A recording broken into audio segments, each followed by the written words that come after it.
Hi everyone, welcome to Becca Plays Games. Today we're going to do a super quick, simple, easy tutorial on the first 4 shrines in Breath of the Wild that you will find on the Great Plateau. We are going to use the pin function on our map, and we are going to actually pin where these shrines are so that they show up on our map later, so they are easy to find and that we don't lose them. And then once you've gotten to the shrine, the pin will disappear by itself. We don't need to pin this one down here because this is the first one that we will obviously solve because it's right there, and the old man will tell us to go there first. Alright, so we've made it to our first shrine. We are going to just go ahead and go down. Okay, so these first shrines essentially give you a tool that you will use for the rest of the game. So this first shrine is the Magnesis Trial, and it will give you a rune or a tool that has to do with magnets and metal. So anything that you see that shines pink and then yellow, you can pick up and move. So we're just gonna hop down here.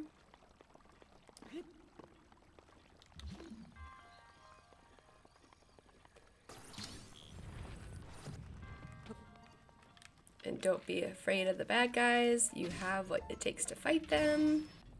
And once again, I think this game does a really good job of just setting you up for success on the Great Plateau. It's really trying to make you use your new tools or your new skills to complete your new challenges or your new shrines. Don't forget about the chests. In a lot of future shrines, you'll actually be able to use chests to your advantage. Oh, there we go. And just like that, easy peasy. Shrine number 1, done. You can do the shrines in whatever order you'd like. I'm just going to complete them clockwise around the map, so we're going to make our way over to the Eastern Abbey, and that is where the bomb shrine is. As you're making your way over to the Eastern Abbey, some of these guardians will come awake and try to shoot you. So the way that there's lots of ways to get to the shrine so nobody shoots you, but I like to go around the back, climb over this wall, and you should be totally safe.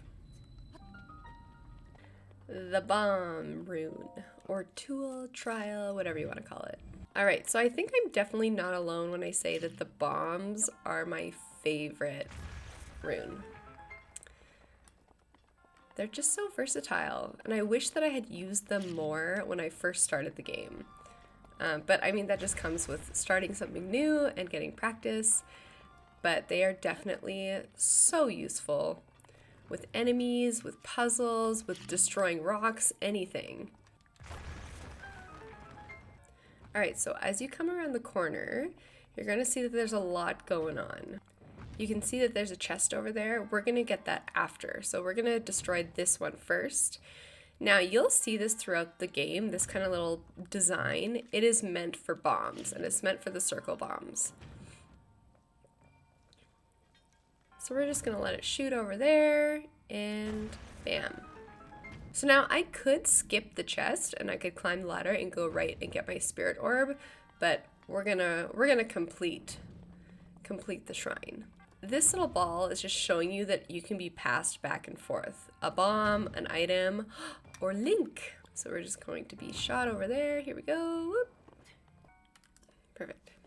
Okay, so we got our item from the chest. And now we are going to go and get our spirit orb. Shrine number 2. Done. Alright, so the next shrine that we're going to go to is actually just the one right up there. But before we go and complete the next 2 shrines, you have to cook. Now the reason that we have to cook is because these shrines are actually located up in the mountains where it is chilly. And Link is just not dressed appropriately. You can find out how to do all this just by actually playing the game and kind of following what the game tells you to do and what the old man tells you to do. But for the purpose of this video, I'm just going to go ahead and cook what I need to survive the mountains. I'm just here to teach you how to get to the shrines and how to complete them.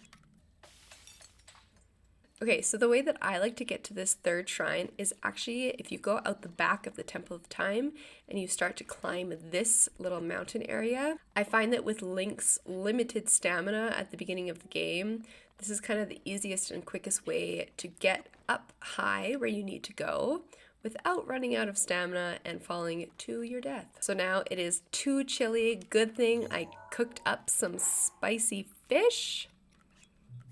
We should be good to go. And then once you're up top here on the mountain, the shrine is super easy to find. All right, third shrine. Now I will be the first to say that I did not use stasis enough when I first started playing this game. So many uses for stasis. And although this shrine does give you a pretty solid tutorial on how to use stasis, there are so many useful things that you can do with it throughout the game. So anything that shines yellow, you are able to actually stop. Time stops, but only temporarily. So you do have a little timer. And then you can actually break stasis if you don't want to wait for it to reset. Another thing that I didn't know for the longest time. All right, next, couple ways that you can do this next part. You can actually just beat the rocks. You can stop the rock if you'd like, but you can actually just race it.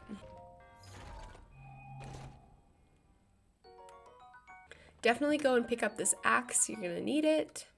All right, so the second function of stasis, which I use all the time, is not only can you freeze an item, but you can actually strike any frozen item and it will launch it in the direction that you strike it.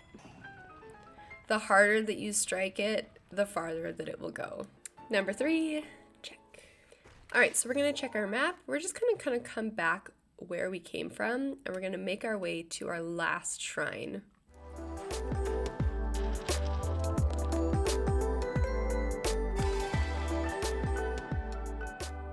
So we are just about at our last shrine. If you are nervous about fighting bad guys or just don't feel like it, you can certainly just run right past those guys, even though they kind of are guarding this last shrine. Remember, you're usually faster than them.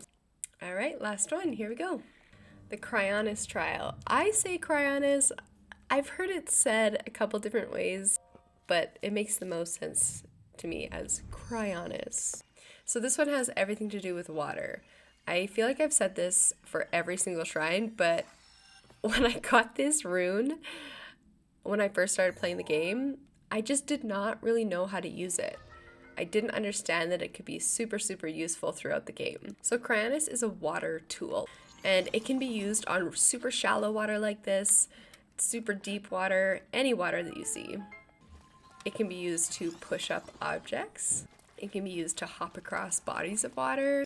And we are gonna grab ourselves this chest.